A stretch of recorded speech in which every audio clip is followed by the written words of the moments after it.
On March 25th, 2005, I had reached my limits of corporate America. I actually had just got fired. Again, I realized I was not a good fit for working for somebody else, making them rich. And I left. I'm with two middle fingers in the sky, man. I moved to downtown Phoenix, where I was living at the time, and basically declared myself a professional.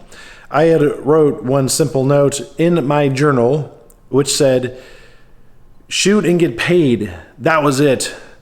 Unfortunately, it was not as easy as I thought. So when I first started shooting, or trying to shoot, I couldn't really find any clients. I couldn't figure out how I would get paid to do something I would gladly do for free, and I ended up on welfare. And let me tell you what a humbling experience that is, and being college educated, seeing how it is a spider web of getting into the system, whereas once you're in, it can be very difficult to get out. But through photography, I was able to pull myself out. And I want to talk to you about how I did that. So basically what I did, and this is actually one of the issues I shot. This was a pretty large issue. I went around to my local market, which was Phoenix. This is a Miami New Times, but this is a Phoenix New Times. And I grabbed as many local magazines as I could. These are all different, should be different covers here. So I grabbed as many local magazines as I could. And editorial at the time was definitely something that was possible to make a living at. And I grabbed I gotta be gentle, this issue is 10 years old. I grabbed as many magazines as I could, and I went to the masthead, which is where you find out all the publishers' information, who the art director is. Good Lord, all these ads. And here we go. So here's a table of contents, actually. These are all my, everything is mine in this issue. Damn, I totally forgot about some of these. These are all mine. Here we go. And actually, look at that. Good times. And what you could find is the art director, right? This was Brian. He doesn't work for New Times anymore, so don't try to call him. And then you find a phone number, and the phone number is usually listed somewhere here in the masthead.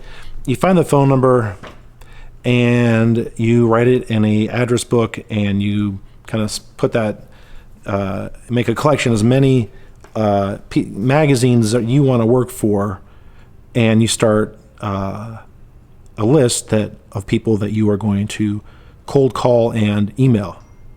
It doesn't matter what application you use to manage your lead base of potential clients. I just use the built-in Apple contact app, the address book, because in the bottom of the address book you have a notepad, and I would leave notes if I was calling them or emailing them or what happened, so that I knew next time I called them, eventually if I got somebody on the phone, that I could reference those notes. So first of all, if I don't want to work with them, I'm not going to call them just because I could potentially make money.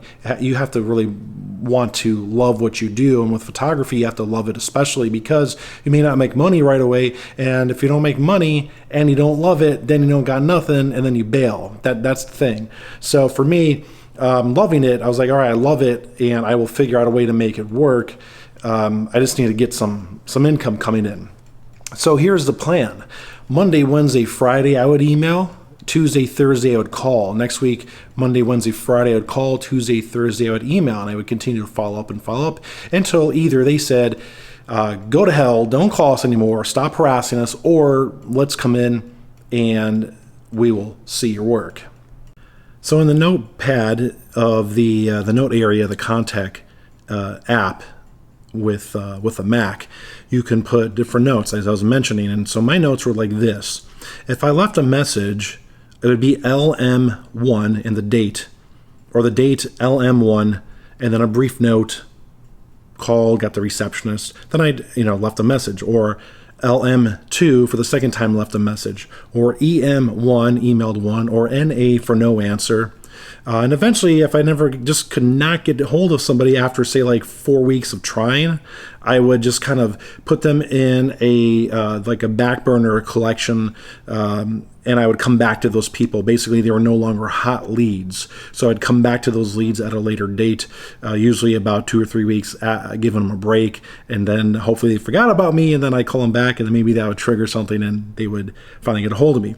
Well, eventually, someone did pick up. And it was New Times, and I got hold of Julian, Jillian and I are still friends, and I want to thank you, Jillian, because when you picked up that phone, you changed my life. And she said in her awesome, beautiful South African accent, Giulio, I got all your phone calls, I got all your emails. Come in and show me your work.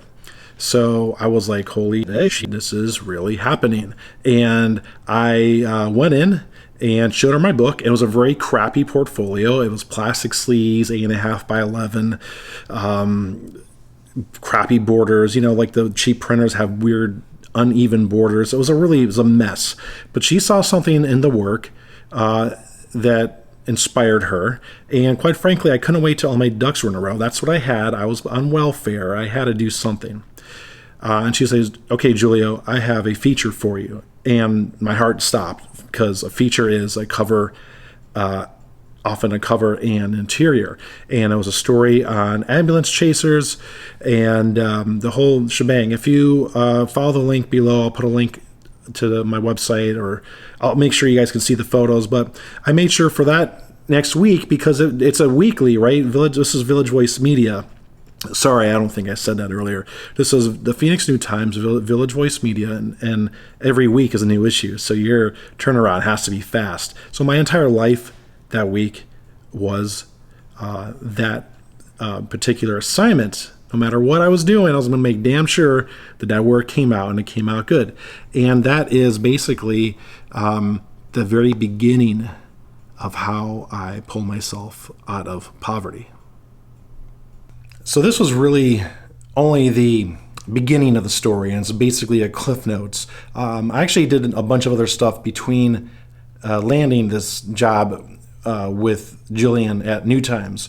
It took me, I want to say close to a year to actually make it happen. And maybe I'll do another follow-up video if you guys want to know about the stuff I did in between, the types of jobs I was willing to take on to get to that point, right? Because it takes a lot of work and effort. But this format of a Monday, Wednesday, Friday, Tuesday, Thursday is what I followed for 2 years to really, really ramp things up. And eventually what happened is people got to know my name, and it kind of started to perpetuate with the marketing and the shooting and all this stuff. And it started to build my name, and I was able to eventually pull myself out of poverty. But man, what a long 2 years. And let me tell you, when it's a Tuesday and you're like, I don't know how I'm going to get breakfast on Wednesday, you really start to work fast to make it happen. Now, I'm very grateful that I'm not in that situation anymore. I'm not rich, but I live a comfortable life. I have very, very low debt. I have a paid off car, so forth and so on. And I got more gear than I know what to do with. And I got people like you guys that say, okay, G, that's awesome. We're inspired. We want to hear more.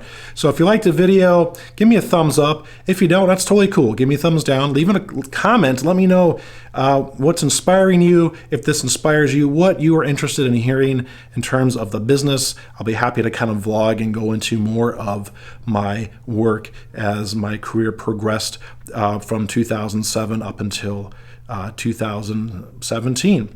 Hope you guys enjoyed this, and I will talk with you next time.